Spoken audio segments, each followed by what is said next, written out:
ఎన్నడూ గుర్రం ఎక్కనోడు గుర్రం ఎక్కితే ముందుకు వెళ్ళటానికి బదులు వెనక్కి పరిగెట్టిందట. కడప ఎమ్మెల్యే రెడ్డప్ప గారి మాధవి యాక్షన్ అండ్ ఓవర్ యాక్షన్తో అక్కడ పరిస్థితి అలాగే ఉంది. మరి మేడం ఎక్కడికి వచ్చినా ఏదో ఒక రచ్చ. తనని తానే ఫైర్ బ్రాండ్ అంటూ ప్రమోట్ చేసుకునే రెడ్డమ్మ ప్రతిరోజు ఏదో ఒక వివాదం వెతుక్కుంటూ ఉంటారు. కన్ను మిన్ను కానకుండా మాట్లాడే ఎమ్మెల్యే పార్టీకే పెద్ద తలనొప్పి అయిపోయారు. త్వరలో తాను మినిస్టర్ క్యాండిడేట్ అని బహిరంగంగా చెప్పుకునే రెడ్డప్ప గారి మాధవి ఓవర్ యాక్షన్ తట్టుకోలేకపోతున్నారు అధికారులు, టీడీపీలో సీనియర్లు.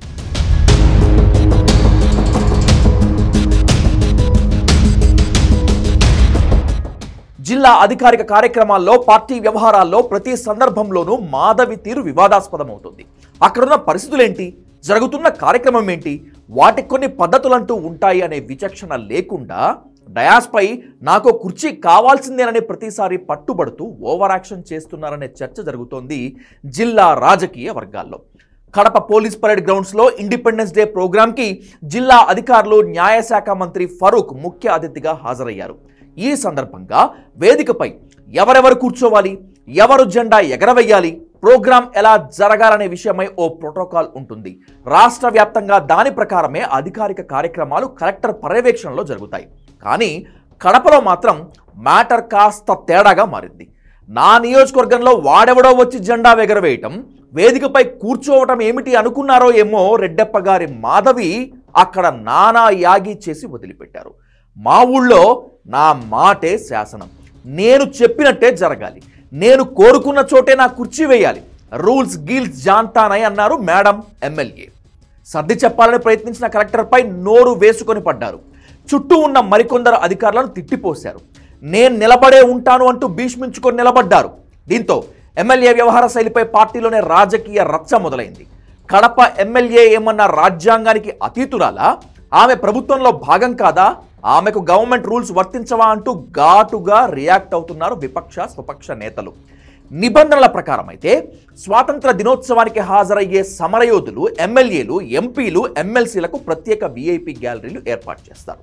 ఇక వేదికపై జిల్లా మంత్రి లేదా ఇన్ఛార్జ్ మంత్రి, collector, joint collector, SP, additional SP తప్ప వేరే ఎవరికీ చోటుండదు. ఇది ప్రోటోకాల్. రెడ్డమ్మకు ఈ విషయం తెలీదు. తాను ఎమ్మెల్యే కనుక అక్కడ తన మాటే నడవాలని, తనకు పెద్ద కుర్చీ ఉండాలని భావించారామె. అందుకే వేదికపై కుర్చీ వేయాలని పట్టుబట్టారు. రెడ్డప్ప గారి మాధవి వ్యవహార శైలి అందరికీ చికాకు తెప్పిస్తోంది. నాకు కూడా మంత్రుల పక్కనే కుర్చీ వేయాలని రచ్చ చేయడం ఏంటి, ఆమెకు ఆ మాత్రం రూల్స్ తెలియవా, లేదా తెలిసి కూడా తన ప్రాబల్యాన్ని చాటుకోవడానికి ఓవర్ యాక్షన్ చేస్తున్నారా అని జిల్లా రాజకీయ వర్గాలు చర్చించుకుంటున్నాయి. కడప ఎమ్మెల్యే వైఖరి మీద సోషల్ మీడియాలో ఓ ఆట ఆడేసుకుంటున్నారు నెటిజన్లు. రెడ్డమ్మ ఓవర్ యాక్షన్తో జిల్లాలో మొదటికే మోసం వచ్చేలా ఉందంటూ కామెంట్స్ చేస్తున్నారు. ఆమెని కంట్రోల్ చేయాలంటూ టీడీపీ అధిష్టానానికి సోషల్ మీడియాలో నెటిజన్ల నుంచి సూచనలు కూడా వస్తున్నాయి. వాస్తవానికి కడప అసెంబ్లీ నియోజకవర్గంలో టీడీపీ గెలుపన్నది చిన్న విషయం కాదు. పార్టీ లీడర్స్, క్యాడర్కు దశాబ్దాల తర్వాత సాకారమైన కళ ఇది. ఇంతటి ఘన విజయం సాధించిన రెడ్డప్ప గారి మాధవి కాస్త నిబంధనలు పాటిస్తూ మామూలుగా ఉంటే మరోసారి జనం మనసు చూరగొనవచ్చని, కానీ అది వదిలేసి ఇలా నా కుర్చీ కావాలి, నన్ను గౌరవించాలి, నాకు శాలువా కప్పాలి అంటూ అయిన దానికి కాని దానికి గొడవలు పెట్టుకుంటుంటే అది అవతలోళ్ళకి అడ్వాంటేజ్ అవదా అనేది కడప టీడీపీ నేతల సూటి ప్రశ్న.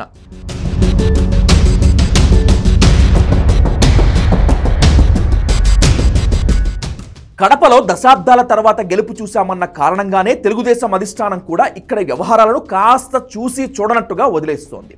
ఎమ్మెల్యే ఆ విషయం గ్రహించకుండా ఓవర్ యాక్షన్ చేస్తే కంట్రోల్లో పెట్టక తప్పదని పైనుంచి సూచనప్రాయంగా సమాచారం వచ్చింది. ఆ మధ్య మున్సిపల్ కార్పొరేషన్ సమావేశ వేదికపై కూడా తనకు స్పెషల్గా కుర్చీ వేయలేదని రచ్చ చేశారు ఎమ్మెల్యే మాధవి. ఆ వివాదం సద్దు మణగక ముందే మరోమారు కుర్చీ గోలతో రచ్చ చేసుకున్నారు. ప్రోటోకాల్ ఉంటే ఆటోమేటిక్గా అధికారులు ఆ ఏర్పాట్లు చేస్తారనే చిన్న లాజిక్ ఈ లేడీ ఎమ్మెల్యే ఎలా మిస్ అవుతున్నారు? తనవి కాని వాటి కోసం గొడవలు పెట్టుకుని తన స్థాయిని తానే తగ్గించుకుంటున్నారు. ఈ కుర్చీ వ్యవహారంపై ఇంటా బయట వ్యతిరేకత వెల్లువెత్తడంతో ఎక్స్లో వివరణ ఇచ్చుకున్నారు ఎమ్మెల్యే. మాకు కేటాయించిన సీట్లలో వేరే అతిథులు కూర్చున్నారు, వాళ్ళు మన అధికారుల కుటుంబ సభ్యులే, వాళ్ళని లేపి కూర్చోవటం పద్ధతి కాదనిపించి వెళ్ళిపోయానంటూ సెంటిమెంట్ మీద ఆయింట్మెంట్ రాస్తూ మెసేజ్ పెట్టారామె. కానీ అది కూడా చాలా వ్యంగ్యంగాను, కలెక్టర్కి వార్నింగ్లా, సోషల్ మీడియాలో పోస్టులు కామెంట్లు చేసిన వాళ్ళకి చురకగా వేసినట్లుగా ఉంది. పెద్ద వేడుకకు ఇంత గొప్పగా పిలిచిన అతిథులకి ఏర్పాట్లు చేసినందుకు, వాళ్ళకి కూర్చోడానికి కూడా అవకాశం లేని విధంగా గొప్ప అరేంజ్మెంట్స్ చేసినందుకు కలెక్టర్ గారికి కృతజ్ఞతలు తెలియజేసుకుంటూ, అలాగనే ఈ యొక్క కార్యక్రమము అధికారుల కుటుంబ సభ్యులు చేసుకునే కార్యక్రమంగా వాళ్ళ పండుగగా భావించి అక్కడి నుంచి వెనుదిరగడం జరిగింది. దీన్ని చాలా గొప్పగా ఆలోచించి చాలా పెద్దగా దీని మీద వెలుగు నింపి ప్రతి ఒక్క సోషల్ మీడియాలో పోస్ట్ చేసిన వాళ్ళు నా కోసం పనిచేసినందుకు, అలాగనే దీనికోసం వాళ్ళ సమయాన్ని వెచ్చించి పనిచేసినందుకు ప్రత్యేకించి పేరు పేరున ధన్యవాదాలు తెలియజేసుకుంటా ఉన్నాను.